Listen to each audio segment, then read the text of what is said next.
Hey everyone, Shinobu03 is here, and it's late start of the new year. But hey, Jurassic World Camp Cretaceous Season 2. I went through the entire season, all 8 episodes, and here are my thoughts on it. Considering this is the second season, some spoilers cannot be avoidable since they're integral to the plot. So, I really recommend you watch it all and then come back and watch the review again. If you watch it all, great, keep going. Now, Season 1, I recall describing it to be like Jurassic Park and Jurassic World meshed together. Season 2 would be like Jurassic Park 3 and the first part of Fallen Kingdom. With the kids stranded on the island, the plot is about them surviving the island and trying to call for help, while at the same time they need to save the dinosaurs from danger. Just like Season 1, the first half takes a more episodic format, seeing how the kids spend their time on the island, and the second half takes a serialized format with one episode leads directly to the other. The season starts with the kids trying to find and activate a distress beacon. That's where it leads them to the Tyrannosaur's nest. She's picking random stuff to build a nest of sort, and she picked the beacon that was disguised as a tree in the main road. While they wait, they rebuild their camp, and this is where my suspension of disbelief starts to fall apart. These kids somehow managed to rebuild all of this on their own, like extremely good looking shelter considering the lack of resources and tools necessary to build, and they just sit there and wait for days. From there, a new location plays a key part for the rest of the season, the waterhole, where all dinosaurs, carnivores and herbivores go together and drink side by side in a scene never seen before in the franchise, and I really love it.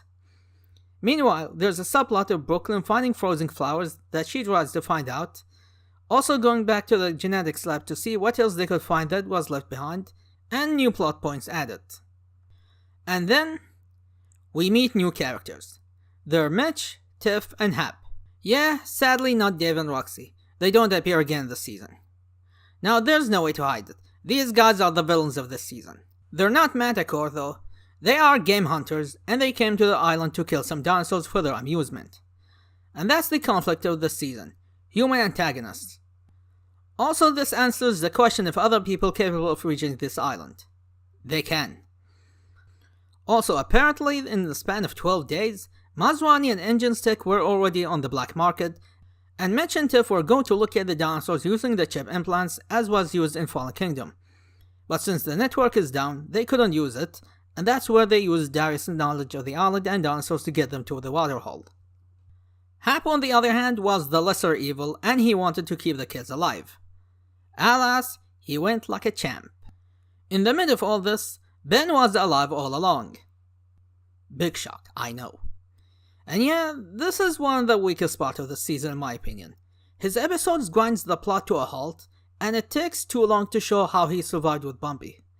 It also got a little sillier when he turns Turok and confronts Toro the Carnotaurus with a spear, and are we forgetting this was the same nerd who couldn't go 2 seconds without using his hand sanitizers?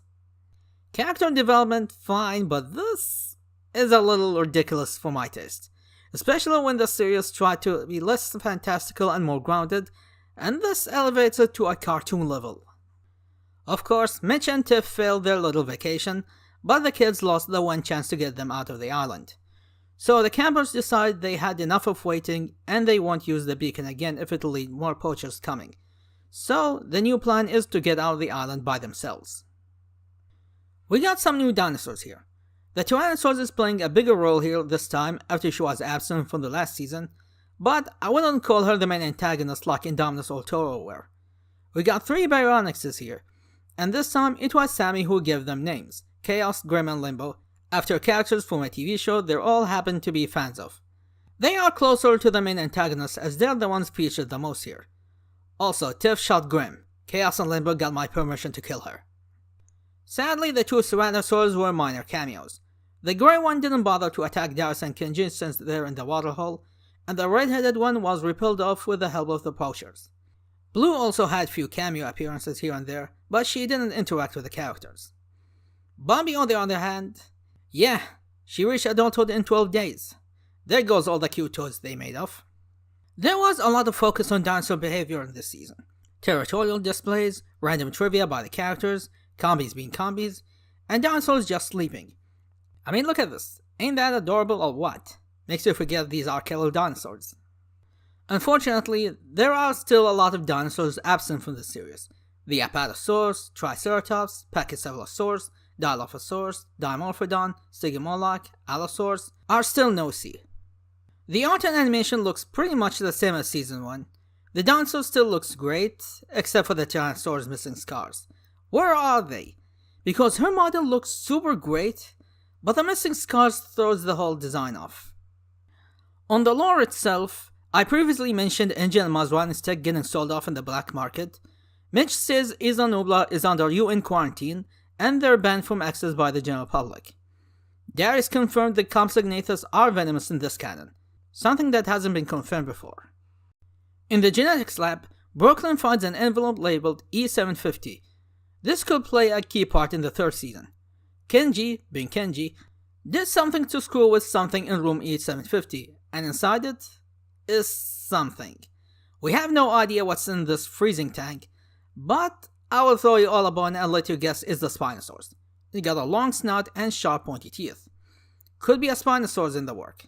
Guess we'll get that in the next season, but let's not get ahead of ourselves just yet. Is this season better than the last?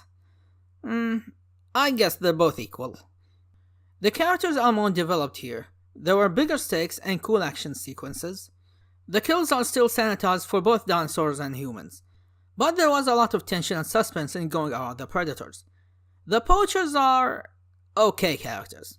You could see through them instantly, and they were played for laughs more than portraying them more menacingly. Matacor's plot was set aside, but there's hope it'll pay off then, especially with recent news that Camp Cretaceous will link to the upcoming Dominion film. But we will see.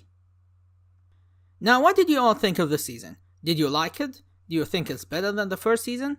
What did you like the most about it? Tell us in the comments down below. This was Shinobi03, and I'll see you next time.